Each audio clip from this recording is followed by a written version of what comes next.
하늘에 계신 하나님 아버지, 오늘 이렇게 목요일을 맞이하여 주님 앞에 목요 예배를 올려드립니다.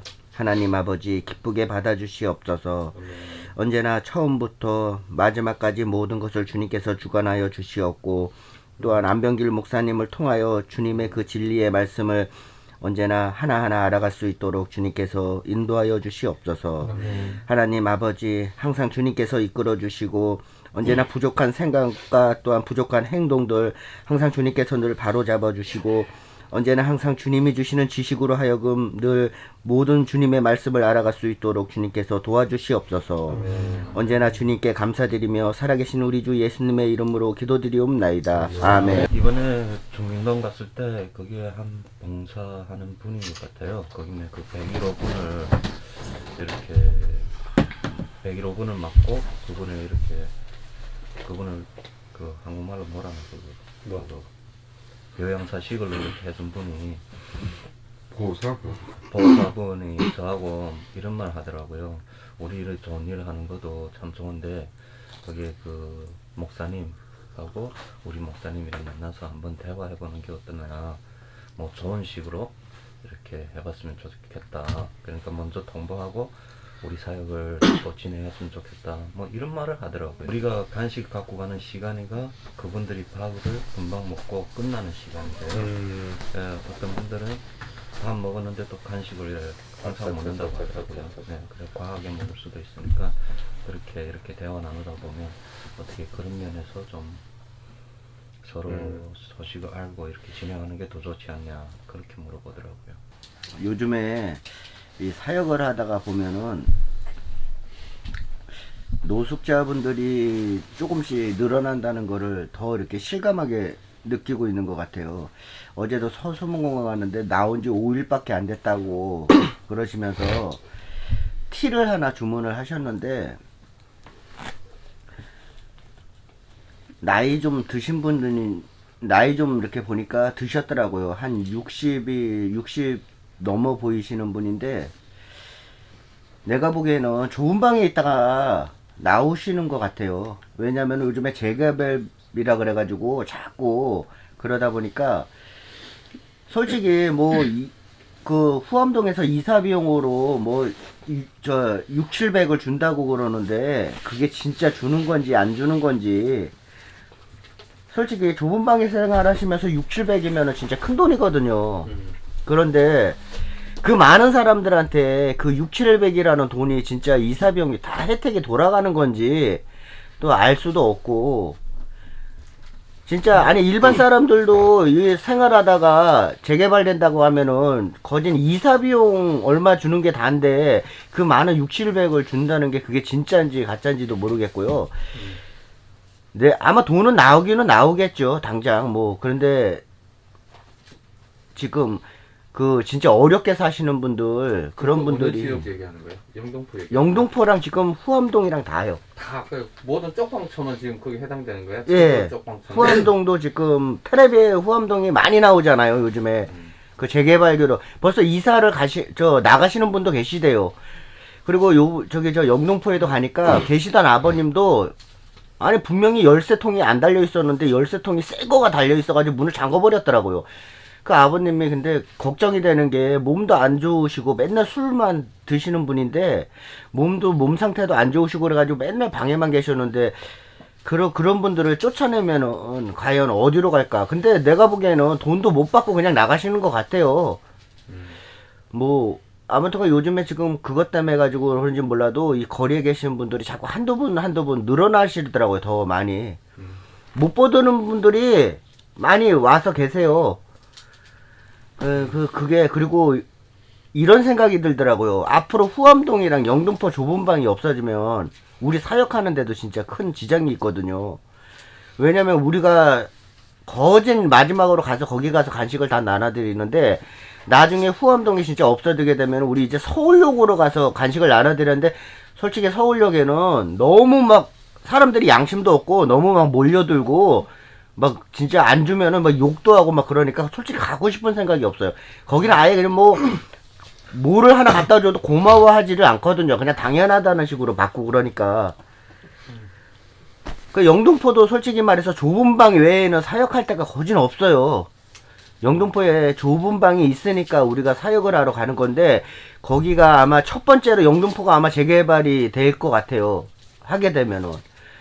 앞으로 이제 뭐 목사님, 손 목사님께서 알아서 뭐 정하시겠지만, 앞으로 이 사역하는 것도 그러니까 이제 다른 쪽으로, 다른 이제 뭐 다른 데로 해가지고 지역을 알아보든가. 영등포에 솔직히 말해서 오비공원에는 얼마 계시지도 않고, 그런데 그분들이 다 어디로 가냐면 청량리랑 용산, 뭐 서울역 이런 데로 다 가시거든요. 다 뿔뿔이 흩어지셔가지고. 나중에는 이제 이게 뭐 진짜 뭐 한 1년 정도 있다가, 그런데 1년이 진짜 솔직히 해서 금방 지나가거든요. 그러니까 거리에 계시는 노숙자분들이 많이 늘어나는 것도 문제고, 또 그분들이 오갈 데가 없는 것도 문제고, 후암동에는 지금 너무 말도 안 되는 소리를 막 해대가지고요. 아니, 컨테이너를 갖다 놓고 그 앞에서 공원에서 생활하래요. 그 재개발 될 때까지요. 그 말도 안 되죠. 그분들이 제일 걱정하는 게 그 많은 사람들이 어떻게 거기서 지내고, 또 닦을 데도 없는데, 거기다가 겨울에 컨테이너가 엄청나게 추워요. 저도 생활을 해봐서 아는데. 거기서 어떻게 그 많은 사람들이 자고 생활을 하냐고 그러면서 그러는데, 그러니까 그 뭐 6, 700 나온다는 거는 그러니까 이게 조건하에, 어느 조건하에 있는 분들만 해당이 되는 것 같아요. 다 해당이 되는 게 아니라. 그러니까 컨테이너 와서 살라 그러죠. 6, 700이면 차라리 방을 하나 얻어가지고 나가서 살아도 상관이 없는데요.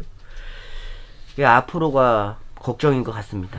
네, 저는 오늘 저희 월화수 사역하면서 나누는 시간에 수요일에 만났던 한 분에 대해서 얘기를 하려고 하거든요. 그 얘기 앞서서 월요일 날 이제 저희가 이제 아침에 모임을 가질 때 이제 목사님께서 말씀을 해주셨어요. 기도를 하는 건 좋지만 내가 바라는 것이 아닌 그분 스스로 바라는 것에 대해서 기도를 해주는 것이 좋다. 그 얘기를 들었고, 그래서 이제 제가 화요일부터는 이제 그냥 바로 기도를 하지 않고 그분이 원하는 그런 것을 듣고 기도 제목에 대해서 먼저 여쭤보고 기도를 드려요.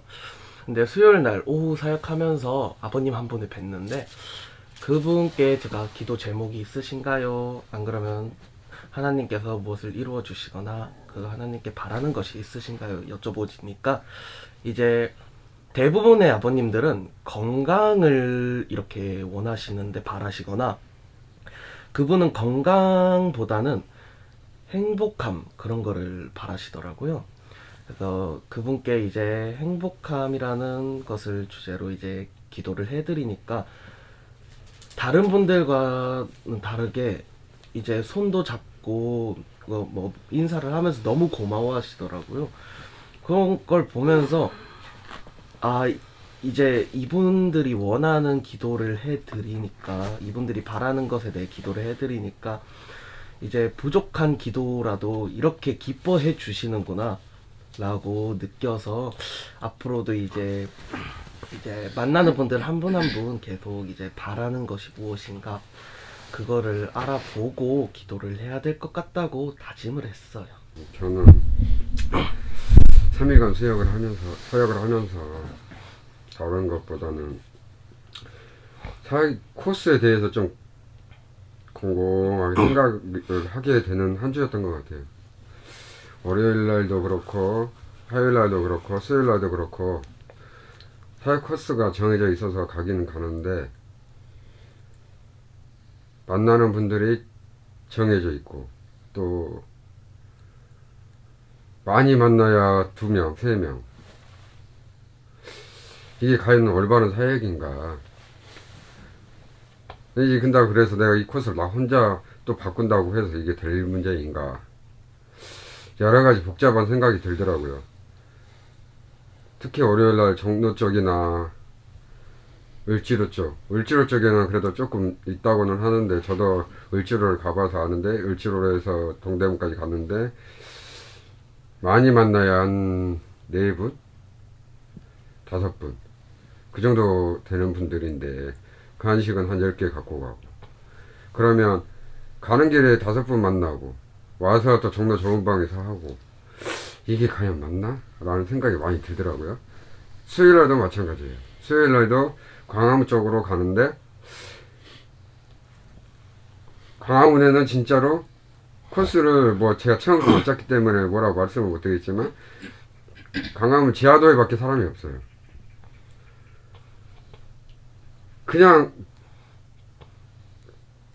제가 진짜 생각했을 때는 광화문에 계신 분들 만나고 나서부터는 그냥 아 이거 그냥 서울 구경하러 다니는구나 이런 생각이 들더라고요.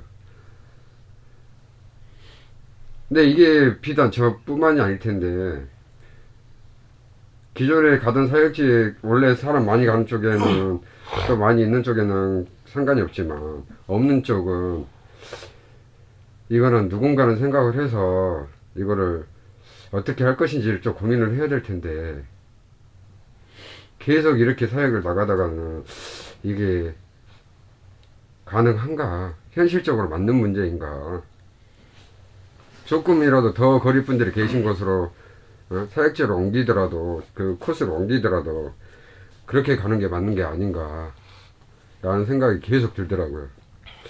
근데 이거를 선왕형이나 목사님한테 말하면 또 이거 또 나서는 것 같고 또 내가 욕먹을 것 같고 그래서 말도 안 하고 그냥 있는데 그 코스를 진지하게 한번 생각을 해봤으면 좋겠어요. 그 코스를 없앨 것인지 아니면 계속 갈 것인지 그거를 좀 팀장님하고 목사님하고 좀 이렇게 대화를 좀 하셔가지고 진지하게 좀 이야기를 해봤으면 좋겠어요.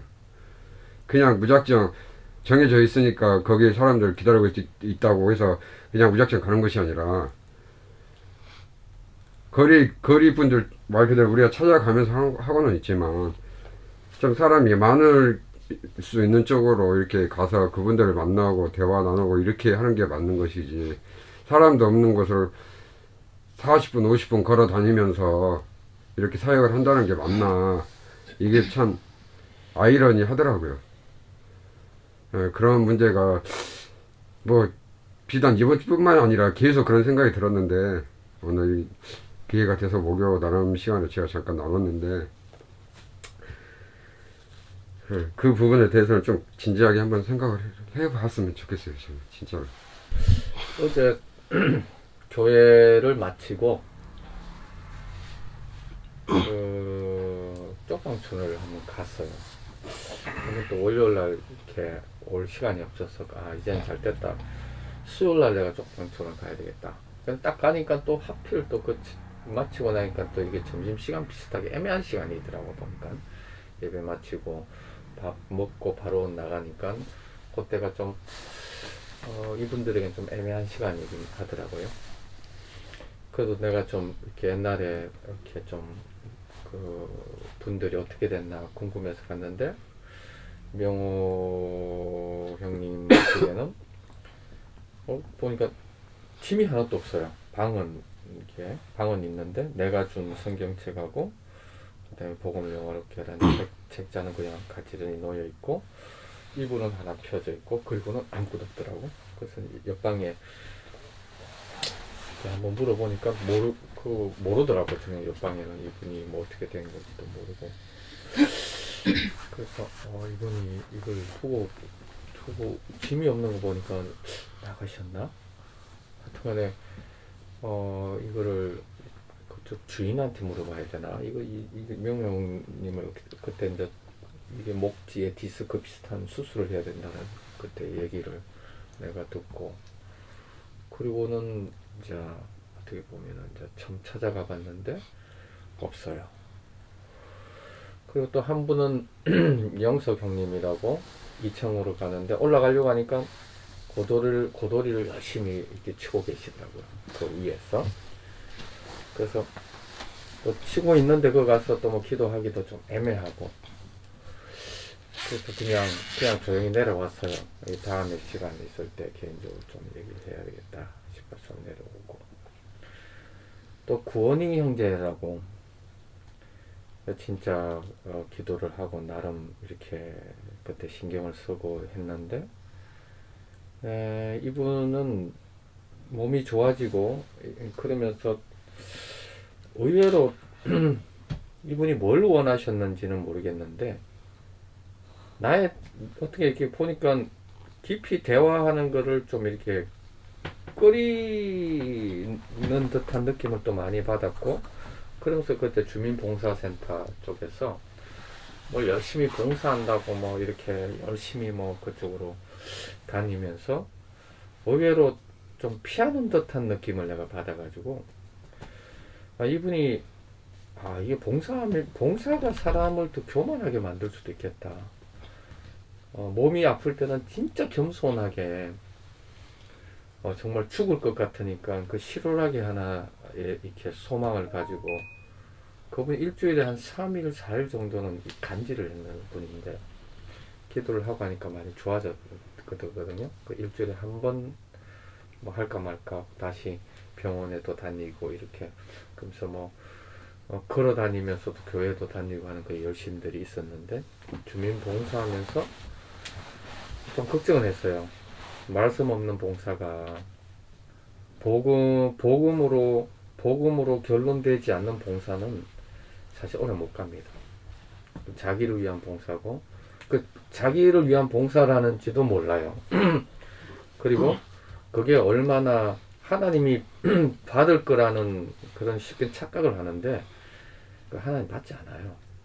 자기 의가 돼버리고, 어떻게 보면 속는 거죠. 어떻게 보면 그래서 이제 이분이 어떻게 됐냐고 이제 그 집으로 가보니까, 거긴 아주머니가 나보고 보디만은 이제 행색이 좀 영 괜찮으니까 방 찾으러 왔냐고 이제 묻더라고요. 그래서 이게 방이 얼마냐고 이제 뭐 얘기하다가, 여기 사람이 이게 구원이 형제님 어디 갔냐고 물으니까 도망갔다는 거예요. 뭐 이렇게 돈을 좀 이렇게 받아가지고 뭐 주민센터 돈을 받은 건지 누구의 돈을 빌린 건지 하여튼 받고 튀었다는 거죠. 그 얘기를 들으면서 좀 답답했어요. 답답하고 정말 사람이 이 복음으로 결론 나지 않으니까 이게 참 이렇게 사람이 사람대 이렇게 하나님이 본래 목적한 것을 이룰 수 없구나 하는 것들을 좀 이렇게 봤어요. 저분에게 진짜 필요한 것은 복음이었는데 어느 정도 조금 소망이 생기니까 복음으로 가지 않아요. 사람들은 조금 소망만 생기면은 곧 작은 소망이 생기면 그 작은 소망으로 뭔가 자기 성취를 위해서 달려가지, 절대 하나님의 나라와 복음을 위해서는 달려가지 않는, 소망이 없는데도 불구하고, 소망이 없을 때는 그냥 잡을 것이 하나도 없으니까 하나님에게 그냥 잡을 게 없으니까 하나님 떠는 것밖에 없으니까 그나마 말을 들어요. 하나님의 말씀을 하고 이러면 말을 듣는데, 눈꽃만치의 소망이 생기면은 세상으로 달려와요. 얼마나 악독한지, 물론 그게 제 모습이기도 하죠. 그래서 이런 인간들을 뭐하러 주님 사랑하시려고 하십니까? 그냥 다 그냥 쓰레기같이 그냥 막 지옥에 쓸어 넣어도 되는, 내가 하나님이라면 다 쓸어 넣어버리겠습니다. 하나님은 참 이게 뭐라 해야 되나요? 열받으면은 아예 막 포기할 맛도 하잖아요. 시죠? 열받으면 포기할 맛도 한데, 주님의 사랑은 포기할 만 할 때 더 불타오르니까 진짜 포기할 만 할 때 더 사랑이 더 불타서 사랑하려고 하시는 그분의 모습, 그분이니까 끝날 수가 없잖아요. 포기할 수가 없잖아요. 주님이 글로 달려가 버리는데 어떻게 해? 나는 싫은데 그분이 글로 달려가고 사랑하기를 결심하고 달려가는데 어떻게 해? 어떻게 달려가야지 어떻게 했어? 글로 다시 달려가야 되는. 그래서 그래서 주님이시다. 우리를 포기하지 않으시는 하는 어떤 그런 주님도 좀 더 묵상하게 되었어요.